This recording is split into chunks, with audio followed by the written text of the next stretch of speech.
Did the Arabs steal Palestine? I will give concrete examples in a moment, but here is one right away. Until 1929, Gaza had a Jewish community. In 1929, an Arab mob in Gaza destroyed that community completely. The same happened in Jerusalem, in Hebron, in Safed, and in several other places. But let's start from the beginning. Ken from the channel Elephant in the Room uploaded a video titled Did Jews Steal Palestine? It's a great channel that tackles politically sensitive questions and usually comes up with interesting perspectives. But the video he posted last week had some major inaccuracies. The title was, Did Jews Steal Palestine? That question could have been answered in a 2-second video. The answer is no. If you can provide even one example, one place where Jews stole land from Arabs, then the answer is simple. But of course, the title was just an excuse to make a video about the conflict. And that's fine. I also try to find the most clickable title possible. In the first few minutes, he gives a decent historical summary, goes over the periods, then after 5 minutes, he answers the question in the title and begins a chain of mistakes.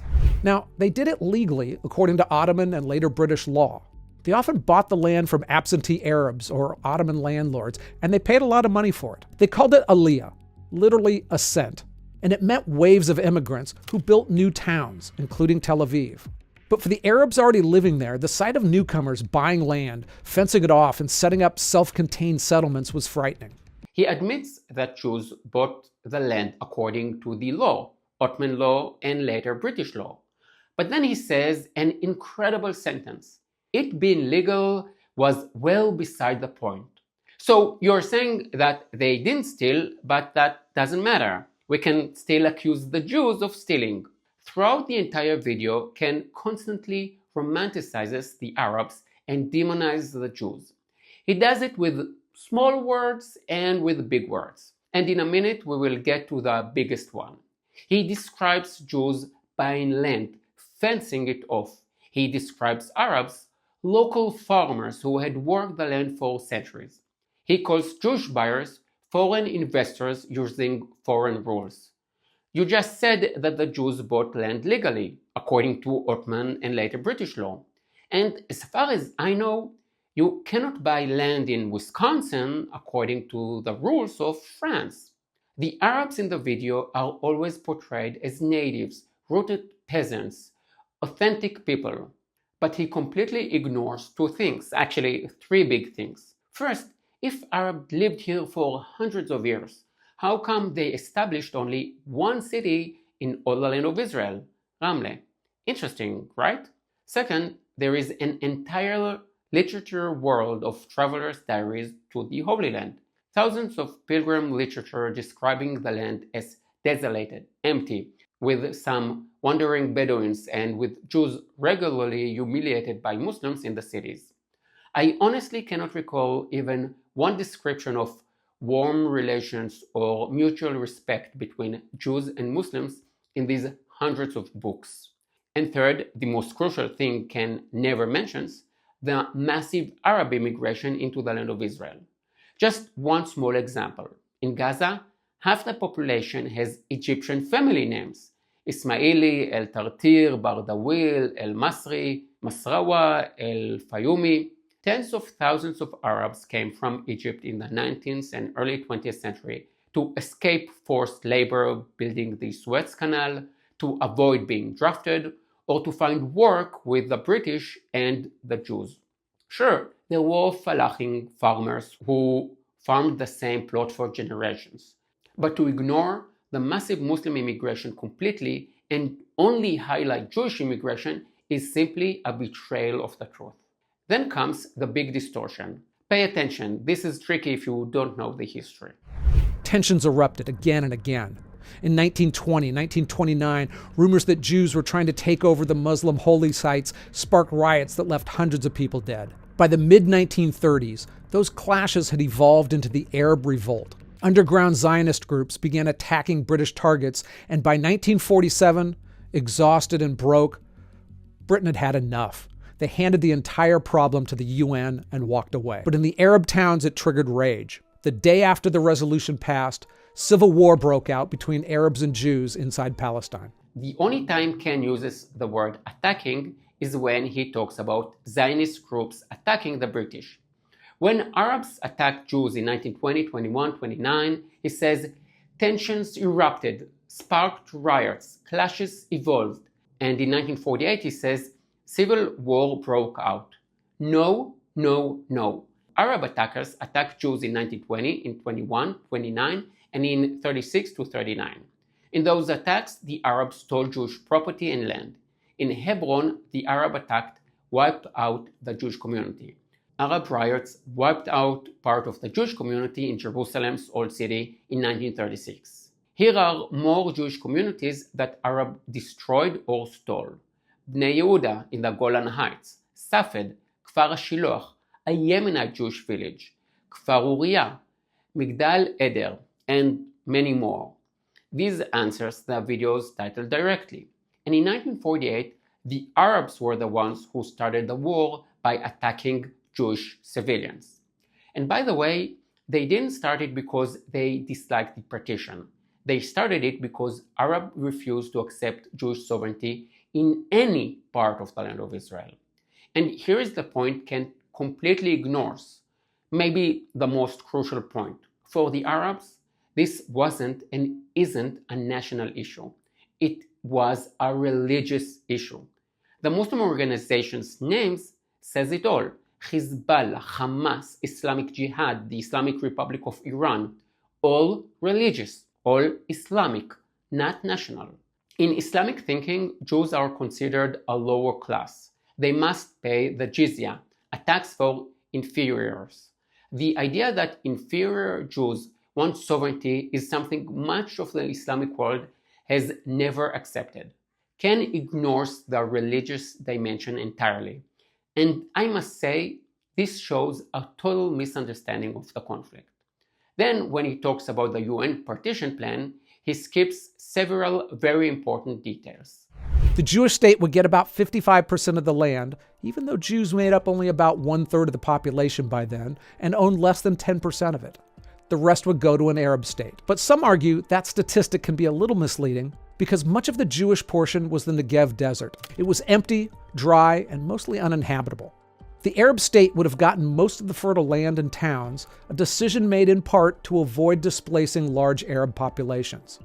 Jews saw the plan as a lifeline, a legal and moral foundation for the country they've dreamed of for a long time. Arabs saw it as a betrayal. It was their land and their majority, and now half of it was being handed over to people they saw as recent arrivals, backed by a colonial power. The UN vote triggered celebration in Jewish towns with dancing and singing. He says Jews saw the plan as a lifeline. Not true. Many Jews were disappointed because the plan contradicted the League of Nations decision and put Jerusalem, the holiest Jewish city, under international control. But Jews always try to compromise and move forward, so they accepted it. Arabs who did not accept any Jewish sovereignty started a war. Claims about the partition being unfair are excuses invented later. Arab leaders in 1948 said one thing clearly: we will eliminate the Jews, all of them, in Israel and in the Arab countries. The three main Arab leaders in the land, Haj Amin al-Husseini, Hassan Salameh, and Fawzi Kawakji, spent World War II years in Nazi Germany, doing anti-Jewish propaganda and forming Muslim SS units. Don't believe me? Prove me wrong. Find me one Arab leader who supported Jewish independence. But much more importantly, there was already another newly formed Arab state, one that Ken completely ignores: Jordan. The British promised the land to both the Jews and Arabs. They fulfilled their promise to the Arabs. They created the Kingdom of Jordan. Not only did they create it, but the British trained its army, funded it, and armed it. The commander of the Jordanian army was British. If a British officer had commanded the Israeli army in 1948, you would hear his name non-stop, and it would be waved as proof that Israel was colonialist. But when Britain gave Arabs 75% of the mandate, and built their army, silence. Jordan, thanks to British training and arms, became the strongest Arab army in 1948 and committed the largest massacre of Jews in the war, the Kfar Etzion massacre. 130 Jews murdered, many after surrendering. Jordan is the clearest example of colonialist cooperation with Arabs, but no one talks about it as it doesn't fit the narrative. To be fair, Ken did mention something most videos about the conflict ignore: the Jewish Nakba, the 800,000 Jews expelled from Arab countries. But he immediately made a false comparison. Between 1948 and the early 1950s, Jews had a Nakba of their own. Roughly 800,000 Jews were forced out of Arab countries, many from places like Iraq, Yemen, and Egypt, where their families had lived for centuries. Most resettled in Israel, which then doubled in population in 3 years. Two groups of people lost their homes almost simultaneously. One side built a new nation. The other side was left stateless, scattered across refugee camps in Gaza, the West Bank, Lebanon, and Syria. Here is the real difference.